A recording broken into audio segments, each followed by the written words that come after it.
জীবনে সুখী হতে না অনেক বেশি কিছু লাগে না। খুব অল্প জিনিসেও কিন্তু সুখী হওয়া যায় যদি কিনা পাশের মানুষটা ভালো থাকে। সে আপনাকে বোঝে, আপনাকে সাপোর্ট করে, আপনার প্রত্যেকটা কথায় আপনার পাশে থাকে। এরকম একটা মানুষ পাওয়াও কিন্তু জীবনে ভাগ্যের ব্যাপার। এরকম একটা মানুষ পেলে আপনার জীবনের প্রত্যেকটা কাজ দেখবেন খুব সহজ হয়ে যাবে। আপনার প্রত্যেকটা পদক্ষেপ আপনি খুব সহজে নিতে পারবেন। কারণ পাশের মানুষটা যদি আপনাকে সাপোর্ট করে, সেখানে আপনাকে কেউ বাধা দেওয়ার মতো থাকবে না। আর সেই কাজে আপনি সফল হবেন। তাই সবসময় একটা কথাই ভাববেন, জীবনে খুব বেশি টাকা না হোক, খুব ভালো একটা মানুষ হোক। যে মানুষটা আমাকে বুঝবে, প্রত্যেকটা কাজে আমাকে সাহায্য করবে।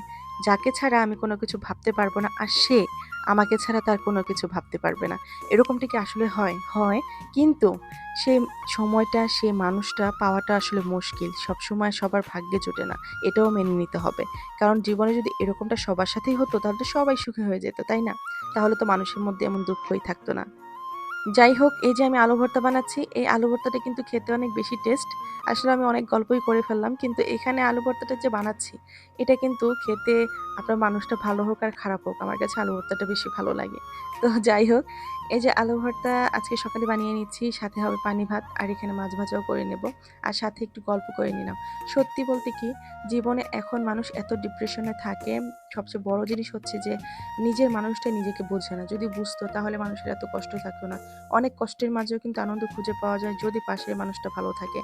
এই জিনিসটা আমি কিন্তু বারবার বলছি। তার কারণ হচ্ছে এখন মানুষ এতটা বাহিরে খারাপ জিনিসে আসক্ত হয়ে গেছে যে ঘরে আসলেই তারা খিটখিটে মেজাজ করে, বউয়ের সাথে খারাপ ব্যবহার করে, বাচ্চাদেরকে দেখতে পারে না, তাদের একটা কথায় তাদের রাগ উঠে যায়। এতে করে কিন্তু সংসারের শুধু সুখটাই নষ্ট হয় আর কিছু না। এতে করে একটা বাচ্চা কতটা মনে আঘাত পায় সেটা কিন্তু কখনোই আমরা কল্পনা করি না। শুধু আমরা আমাদেরটা ভাবি যে আমরা আমাদের সাথে মিল-টিল হচ্ছে না, আমরা একজন আরেকজনের কথায় কোনো ছাড় দেব না। আসলে একটা বাচ্চাকে মানুষ করতে বাবা-মায়ের কিন্তু অনেক কষ্ট। সেটা কিন্তু একটা ভালো বাবা-মা বুঝে। আর যারা মন মানসিকতা খারাপ তারা এটা বুঝবে না। তারা মনে করে বাচ্চা বড় হচ্ছে তো হচ্ছে, তার সামনে বললেই কি? তারা এটা গ্রাহ্যও করে না। কিন্তু এই জিনিসটা অবশ্যই ভাবতে হবে। আপনি এখন আপনাদের সম্পর্কটাকে ভালো একটা রূপ দিন। যদি ভালো রূপ না দিতে পারেন, এর ভয়ঙ্কর রূপ কিন্তু আপনি দেখবেন আপনার বাচ্চার উপর। তার ভবিষ্যৎটা কিন্তু আস্তে, আস্তে ধ্বংস হয়ে যাবে, নষ্ট হয়ে যাবে।